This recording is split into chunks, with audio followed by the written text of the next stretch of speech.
They talk, for example, about the, on page 723, except for the darker brown colour, livers appeared normal at necropsy. I mean, you can't do that without looking inside. You have to look at the content inside the liver, taking sections, showing under the microscope that there is no difference. They've used, for example, older rats. Obviously, again, if you want to avoid any problems, okay, use an adult. But if you want to see if any changes are evident, then you should use younger individuals, of course. In some ways, you can say it's bad science because a lot of the data that they should have shown isn't shown. But did you try, for instance, to get access to the raw data? I didn't. A colleague of mine did, and spent quite a frustrating length of time going through different offices and so on. But finally, the answer was the answer was no. If there was nothing to hide, then there should be no problem. You should be willing to distribute your material for anybody to work on. And when you keep it tight, then you suspect that there's why is this the case?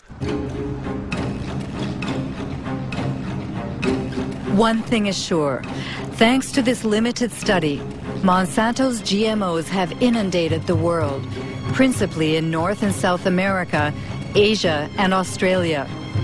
After only 10 years, transgenic crops now cover 250 million acres.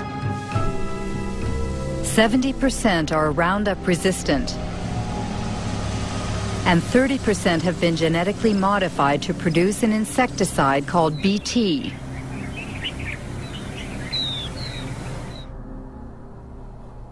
Since 2001, the company has published a yearly document titled the Pledge Report, a kind of ethics statement in which Monsanto tries to justify its business practices. At the heart of the opposition to GMOs is the subject of patents. This is what Monsanto calls their intellectual property, which are supposed to protect their investment.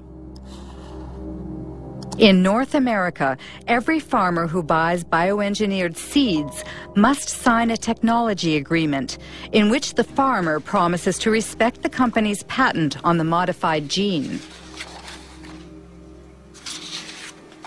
Biotech crops are protected by U.S. patent law, and so I may not in any way save seed to replant the following year. It's something that is a protection for Monsanto, for biotech companies, because they literally invest millions and millions of dollars to produce this new technology.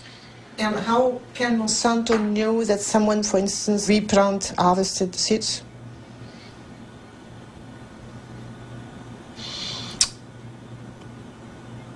I'm not sure how to answer that.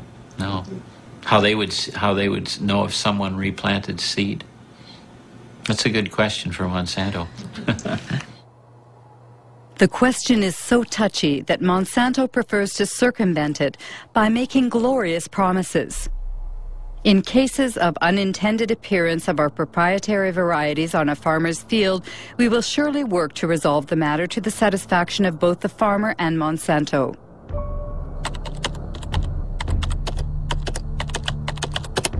The reality seems much less idyllic. The Center for Food Safety in Washington, D.C. published a study on farmers sued by Monsanto for having not respected its seed patents. It found at least 100 lawsuits and many bankruptcies. Among the victims, Troy Rush, an Indiana farmer.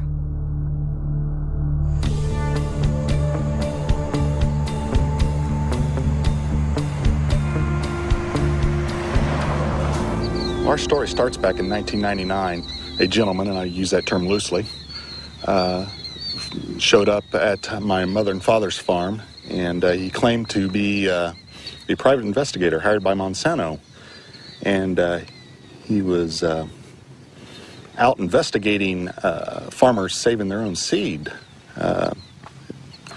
and asked us, he'd come right out and ask us if we had saved their seed. And We told him no, we had not, and offered up our herbicide purchases and seed purchases, all the receipts and everything. Told him where everything was purchased so he could go check it out for himself. He declined that offer. And what occurred is then they sued us. Monsanto filed a lawsuit against myself, my father, and my two brothers. And Monsanto presented us with documents that they claimed were samples taken from our farms.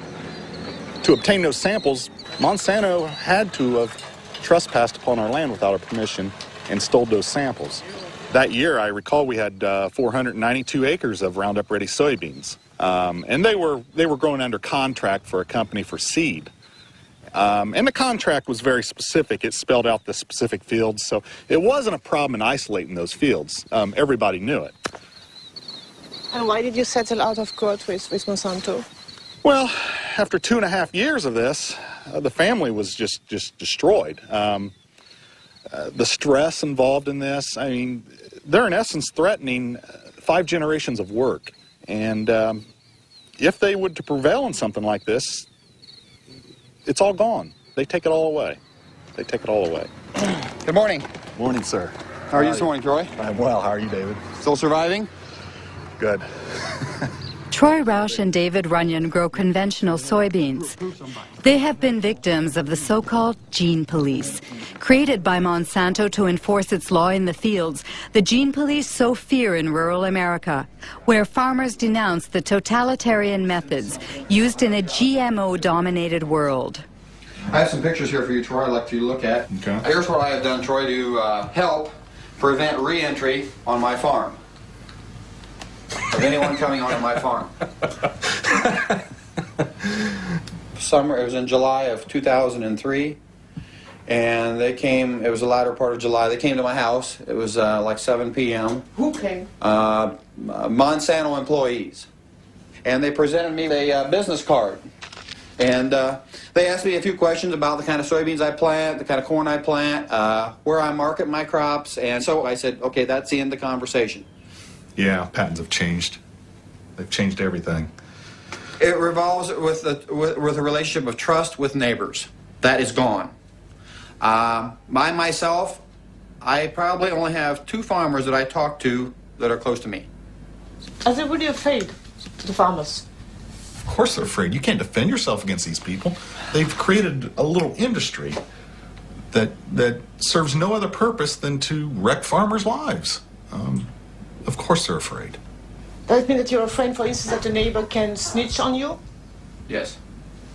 Yes? Yeah. Yes. All you have to do is Dial 1-800. dial 1-800 Monsanto. Or no, I'm sorry, 1-800 Roundup. I remember encouraging farmers to call this toll-free number and turn their neighbor in.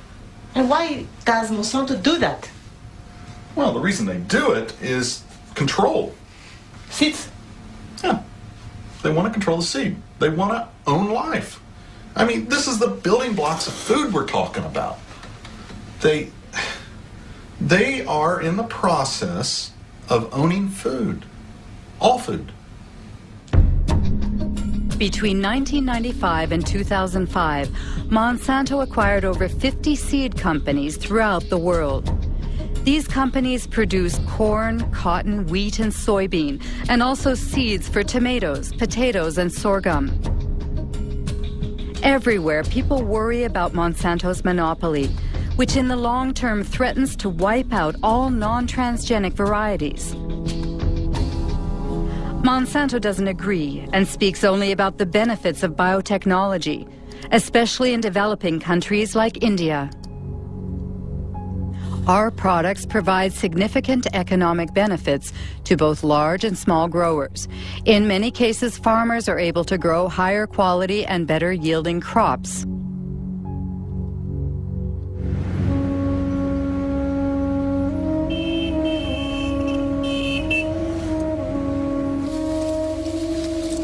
India is the world's 3rd largest cotton producer.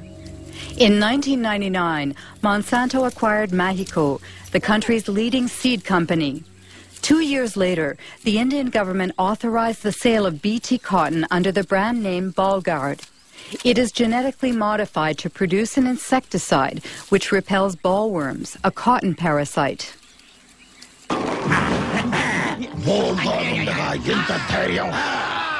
బోల్గార్డ్తో రాత్రి పగలు రక్షణ చూసారా Bollgard శక్తి యొక్క వాగ్దానం spray తక్కువ లాభం ఎక్కువ Bollgard ప్రతి విత్తనాలు కాయదొలుచు పురుగులతో పోరాడే శక్తి. Since 2001, Kiran Sakari and Abdul Gayam have been closely following the transgenic cotton grown by small farmers in the Warangal district. Every year, the two agronomists publish a report comparing bioengineered cotton with conventional cotton in terms of yields and production costs. In 2006, the harvest was ravaged by a disease that affects transgenic cotton. This is a Bollgard field. We can see some of the rhizoctomia affected plants.